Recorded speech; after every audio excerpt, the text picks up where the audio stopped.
Good morning, FPL fans. Are you on a wildcard this morning? If you are, it might be worth checking out this last minute video. For my opinion, one of the best wildcard teams you can get. Feel free to drop your thoughts down in the comments if you disagree with any of my selections here. The two players that I really wanted to get into was Rashford, who has the second most shots on target currently, and Son, and I just didn't have the funds for either. Let's not beat around the bush for any longer, let's get straight into it. In goal, I've gone for Areola and Turner. Nice cheap pairing between the two. I wish I'd have had from the start, but I just didn't because I made a bit of an error. They rotate quite well between them, and it also allows me to fit more players into my team. Moving into the defence then, I've gone for Trippier, Cash, and Pedro Porro.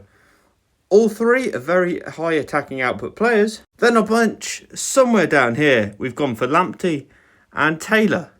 Unfortunately, I didn't get Lamptey when he was 3.9 because the extra 0.1 would be useful.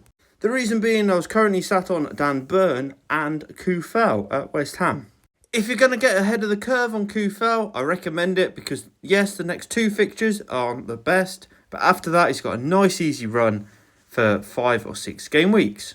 So, moving into the midfield then, we've gone for Maddison, Bowen, Neto, Salah and Diaby of Aston Villa. Now, there is a question mark over Diaby. I'm not entirely sure if he's actually going to play this game week, but he's got a nice fixture run to come and I haven't got any value tied up, so I can always flog him on. Ideally, not straight after my wildcard, but, you know, beggars can't be choosers. Then up front, we've got the main man in Ollie Watkins. Where is he? Somewhere around there, possibly. There you go. You might be able to see it now. And Haaland. There's a lot of talk about selling Haaland. But if you want to keep up and not be hurt with the rankings every single time he just gets more than 2 points, then I recommend keeping him. As he's currently just under 90% owned.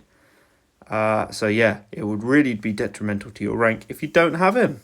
Then as money's a bit tight, there is just Archer. If you've only got like 5.5, 5.6 million, you could go for Morris or Ed Wood of Crystal Palace. He's had a lot of shots and really should be outputting higher.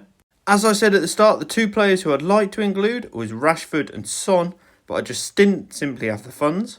I did wonder about swapping Salah out for Rashford and Son. That way I could afford him, but I thought it was just too big a risk. So thank you very much for watching and let me know in the comments below whether you agree or disagree with my selections and who you put in different.